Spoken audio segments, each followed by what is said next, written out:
All right, welcome to the rundown. We're going to be talking about my NFL playoff predictions, and we're also going to be talking a little bit about the Anthony Richardson benching and what that means for him in Indianapolis. But first, let's talk about my NFL playoff predictions. I'm going to go division by division in the AFC and NFC and also talk about the wild cards. I'm going to start off with the AFC, and I'm going to begin with the AFC East. I think the Buffalo Bills are going to win that division. 13-4 record last year, made it to the AFC Championship game, and more or less they have the same team as they did last year. Have a great offensive line, which is crucial in having a great team. They were able to re-sign James Cook, who's nearly 1,000-yard rusher. Have an okay set of wide receivers. I like their talent in Keon Coleman, Joshua Palmer, and Khalil Shakir. They just don't have a true number one, but I think with Josh Allen being such a great quarterback, that he'll be able to elevate his wide receivers, and that's what great quarterbacks do. They're able to elevate their wide receivers. Whether it was Brady with the Patriots or Patrick Mahomes that 2022 season where he was able to win the Super Bowl against the Eagles, he didn't have a great wide receiving core, but he was able to elevate them because he was such a great quarterback. And I think Josh Allen is going to do the same. And they still have a pretty good defense, even though it's probably not as good as last year. I still think it'll be pretty good. And with those two things, I think more or less they're going to be a 13-14 win team. And there's really no one else in the division to contend for the title. Miami, they can win under 40 degrees. Don't know about Mike McDaniel. Don't know if Tua is going to be able to stay healthy. Unfortunately, he's been injury prone and he just gets concussions. And I just don't know if he's going to be able to take a beating in the NFL. The Jets, why would anyone ever believe in the Jets? They're in a rebuilding phase, and I know they've been rebuilding for the past 15, 16 years. But with Aaron Glenn, Justin Fields, new management, they're going to be rebuilding for at least 2, 3 years if they're any good, and they can maybe become a playoff team. But I just don't see it as of now. The Patriots, I really like them. I really like the culture that they're building with Mike Vrabel. I really like Drake May. I think he's going to be a hell of a quarterback. But I still think they're probably another couple years away before they can contend with the Buffalo Bills in the division. But I really like what they're building so far there, and I think Mike Vrabel is going to turn that program around. Now I want to talk about the AFC North. The Ravens, I think they're going to win that division. I think they're going to be a juggernaut in the regular season this year. I think they'll have a better regular season this year than they did last year. They still have Derrick Henry, who rushed for nearly 2,000 yards, and great coaches say that a quarterback's best friend is a great running game, and they still have that. They still have a solid set of wide receivers and Zay Flowers, Rashad Bateman. They still have good tight ends and Mark Andrews and Isaiah Likely, and they still have a top 10 defensive line. And with John Harbaugh's coaching, I think they're going to win 13 to 15 games. And with this being Lamar's second year under Todd Monken, I think he'll be even better. I mean, last year he should have won the MVP, and I think this year he's definitely going to be an MVP candidate. And just like with the Bills division, I don't think that there's anyone else in the AFC North to give the Ravens any trouble. The Steelers, great defense, but I think offensively they're still going to be a mess with even though Aaron Rodgers is still there and they traded for DK Metcalf. I still don't think that offense is going to be great. Uh, Bengals, same old story. Great offense, terrible defense, and especially with this Trey Hendrickson news and not knowing whether or not he's going to report and play games, and the Bengals still being at a stalemate with his contract. That defense is going to be worse. I mean, it was bad with him, and without him, it's going to be even worse. And the other team in their division, the Browns, they're trotting out a 40-year-old quarterback in Joe Flacco, and their quarterback situation is a mess, and they're going to have to decide down the line if they want to start Shador or Dylan Gabriel or, I don't know, maybe potentially get another quarterback. And the Deshaun thing was a mess, and I just think with that quarterback situation, it's not going to be good. So the Ravens are going to win that division pretty easily. Now I want to go to the AFC South. 10-7 last year, kind of up and down season last year for CJ Stroud, but I still think that the Texans are going to win this division even though they have their problems. I mean, the Colts and Titans, I think they're going to suck, especially the Titans with Cam Ward being a rookie. I'm sure he's going to have his lumps, and they just don't have a lot of talent. And the Colts, with Daniel Jones officially being the starting quarterback, assuming that he doesn't get injured, that's not going to be a good situation.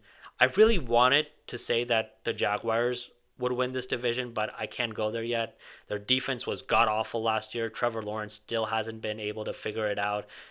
But I think he's going to figure it out this year with the new coaching staff. I don't have any evidence to say that he can, but I'm just predicting that a new coaching staff will bring the best out of him. And if they don't bring the best out of him this year, then it's probably never going to happen. But I think that'll happen. I think the defense will probably be better. I mean, it was bottom of the league last year. It'll probably be more towards middle of the pack this year with the new coaching staff and revamped scheme. But the Texans, they have a phenomenal defense. They have like a top 5, top 6 defense, a lot of talent on that end of the ball.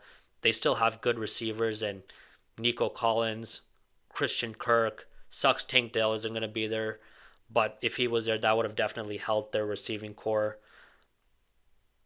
Their offensive line is a complete mess, and they have a lot of moving parts with Laken Tomlinson coming aboard, Jake Andrews coming aboard. They traded away their best offensive lineman and Laramie Tunsil, and that offensive line was god awful this year, and I just don't think it's going to be any better this year.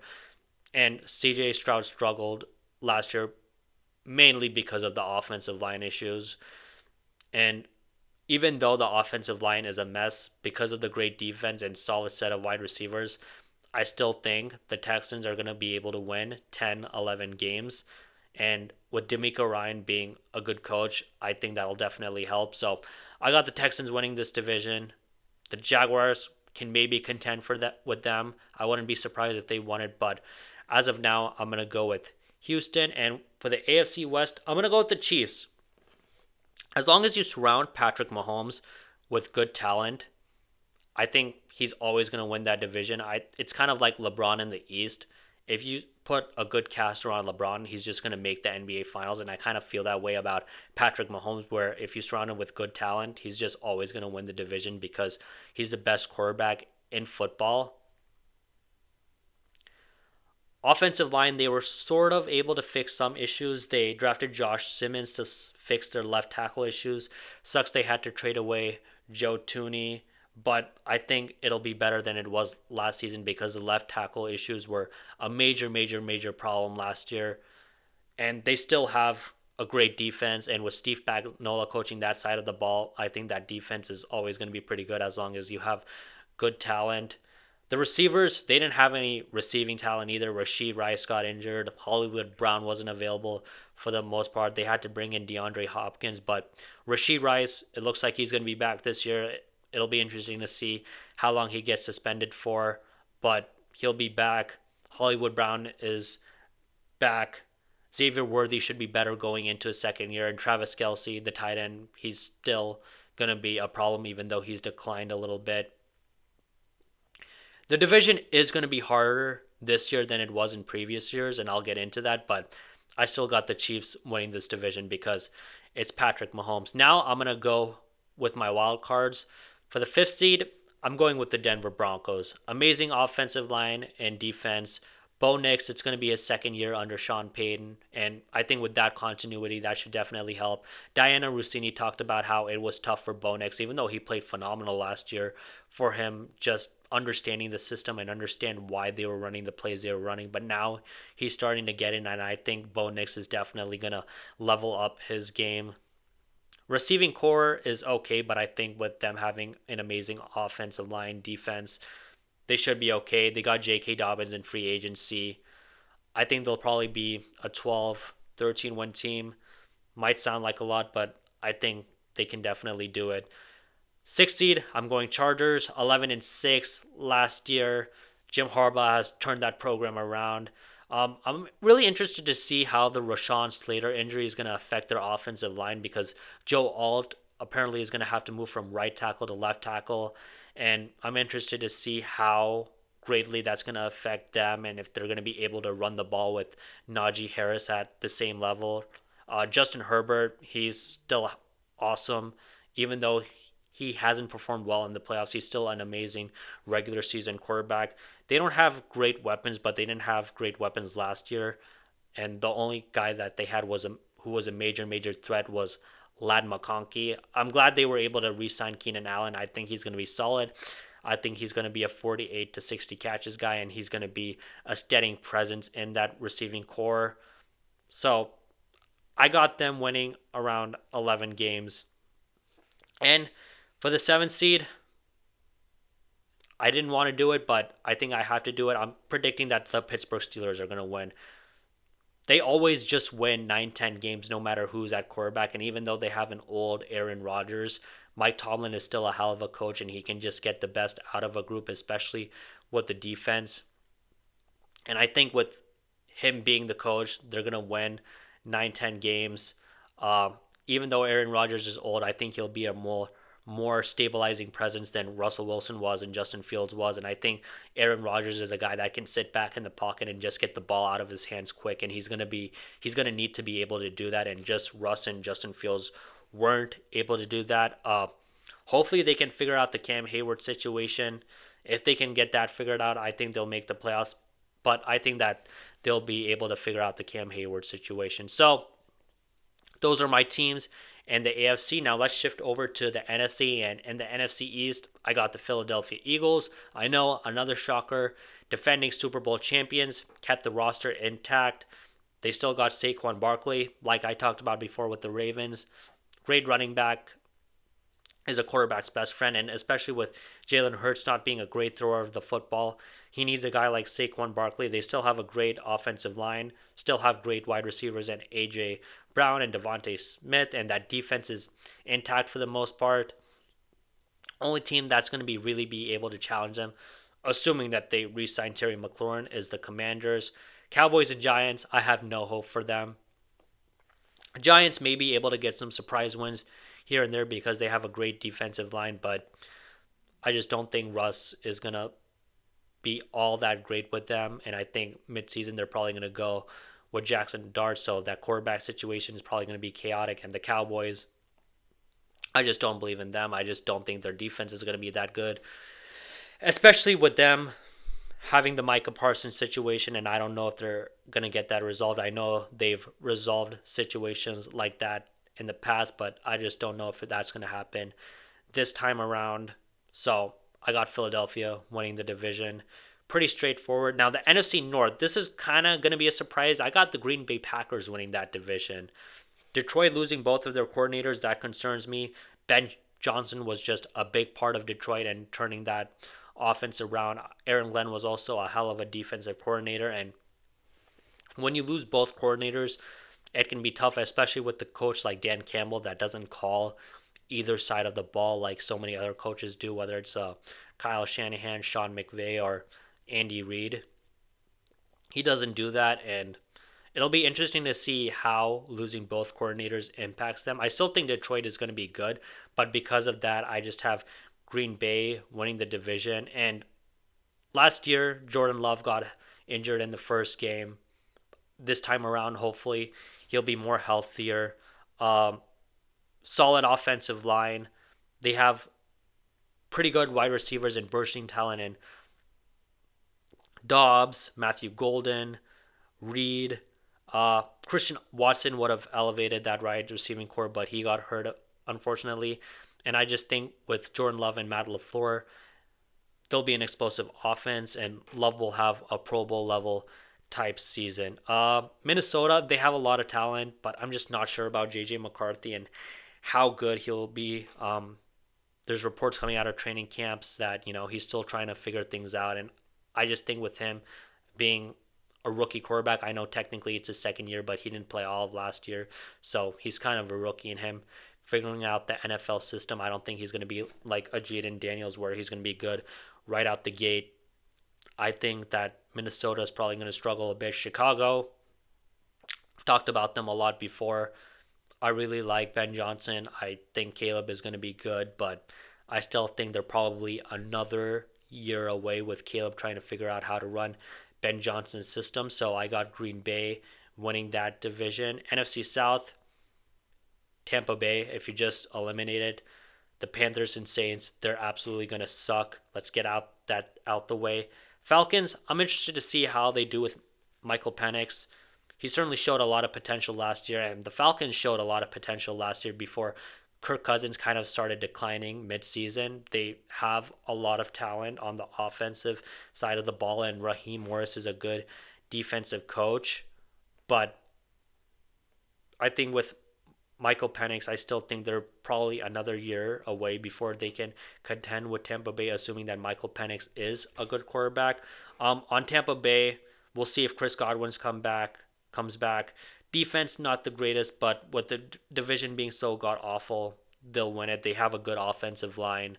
They still have Mike Evans as the wide receiver, and him and Baker have a good connection. So I think they'll be able to win that pretty easily. NFC West, this is kind of going to be a surprise. I'm going with the 49ers. I know they were 6-11 last year, but I just think this is going to be a bounce back year for them. It was just a weird year last year with injuries and just them not being able to click. I think the Rams are better than the Niners, but Stafford's back scares the hell out of me, and back situations aren't anything to be. You have to be concerned about his back situation. I think the 49ers are going to be a 10 to 12 win. And with Shanahan and consistency from Purdy, I think that'll take them over the top. And for my wild cards, I'm going to go with Washington as the fifth seed, 12-5 last year. I think they're going to go toe to toe with the Eagles, but like I said before, I gave the edge with the Eagles. Improvements with Von Miller and Laramie Tunsil. I'm hoping that Terry McLaurin gets signed. If he doesn't get re-signed, then I'm probably going to be out. But I think they'll be able to resolve that situation. And they're definitely desperate with the season approaching, and with Noah Brown still being injured.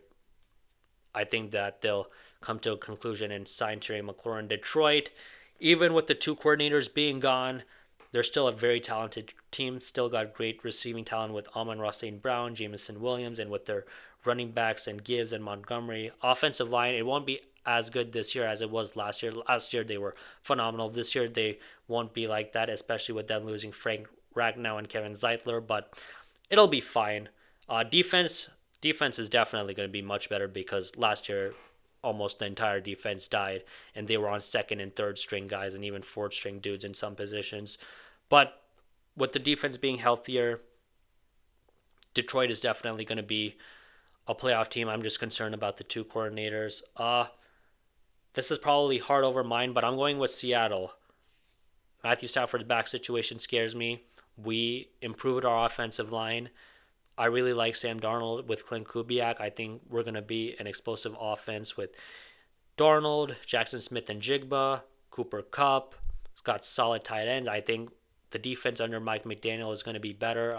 He kind of runs a confusing defensive scheme, but I think with a lot of players being in the second year of his scheme, it'll be much better. So I predict Seattle is going to get that last playoff spot. And yeah, that's it for my playoff predictions. Now I want to talk about the Daniel Jones and Anthony Richardson situation. Shane Steichen announced that he's benching Anthony Richardson and he's going to go with Daniel Jones. Steichen basically talked about the reason why he decided to go with Daniel Jones was his command for the offense, being able to make checks and plays. And he did say that Anthony Richardson improved, but he just didn't improve enough. I just think it was dumb for them to draft him fourth overall. I don't think it's ever smart to draft QBs who haven't played a lot of games in college and are still raw. We saw what happened with Trey Lance. He was raw coming out of college and did not have a lot of starts under his belt. He had 17 starts. Anthony Richardson had 13, and Trey Lance couldn't even win the backup job, and he's kind of bounced around in his career. And all the quarterbacks who were like doing great things in the league, they have a lot of starts under their belt, whether it was Jaden Daniels, Joe Burrow, Brock Purdy, Jalen Hurts, and even the guys who came out their junior year like Pat Mahomes, Lamar Jackson, Josh Allen, they still started over 25 games. Now, I'm not saying that just because you start a lot of games, it's a guaranteer of success, but I think it's definitely important to have that experience. And if you don't have that experience, it's going to be hard to succeed at the NFL level. So experience definitely matters, especially in a sport like football. I think it's over for him in Indy. I know Chris Ballard talked about how no matter what happens with the quarterback battle, they still have a lot of belief in Anthony Richardson. But it's just very hard to bench a guy and then have him start again. That just rarely ever happens. And plus, the agent also had his comments talking about how trust has definitely eroded in that franchise and how Anthony Richardson made a lot of improvements, but the Colts still decided to go in another direction. Steichen said he's not turning back and that Daniel Jones is going to be the starter, but I'm not sure about that. If Daniel Jones sucks and they're like 2-6, you're going to tell me that they're not going to go back to Anthony Richardson? I mean, I'm sure the locker room is going to be clamoring for them to give Anthony Richardson a shot. And that's the only way that I can see him sticking around in Indianapolis.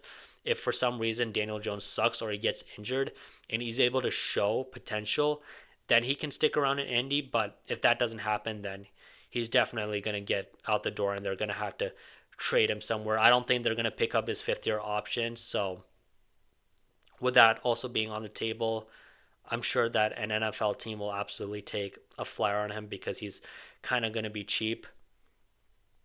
I think it's unfortunate what's happening with Anthony Richardson. I'm not sure if he's ever going to turn around his career. I just don't like it when quarterbacks are raw. And this is his third year, man. I mean, third year, I know he's young, but he should have been able to figure out some things by now. And it just doesn't look like he's been able to figure out that yet. And I think that goes back to experience, to what I was saying before.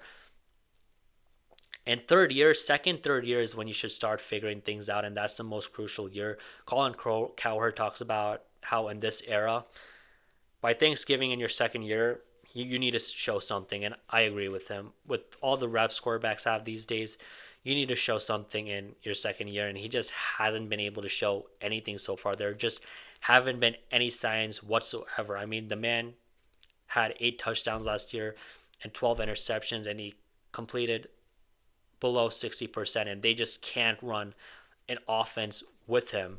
And I don't know if that's ever going to change, and I'm not sure that any NFL team is just going to give him the keys to the franchise. And the Colts knew that he needed reps, but even despite getting some reps, he just still hasn't been able to get it. And he's also been injury prone, and that's another thing that's set back his development. So I'm concerned about his career. He seems like a good kid, but hopefully he can figure it out and he can prove me and other people wrong. I think he should have stayed another year in school. I can understand why he decided to come out. You're a top 5 pick. You have a chance to get generational wealth. But I just think long term for his career, he probably should have stayed another year in school, gotten some reps under him, and he would have been better prepared coming into the NFL. And maybe this situation wouldn't have arisen. But here we are, and hopefully he can turn around his career, maybe like a Sam Darnold or a Geno Smith. We'll have to wait and see, but I'm skeptical. And yeah, that's all I have for you guys. Thank you so much for listening.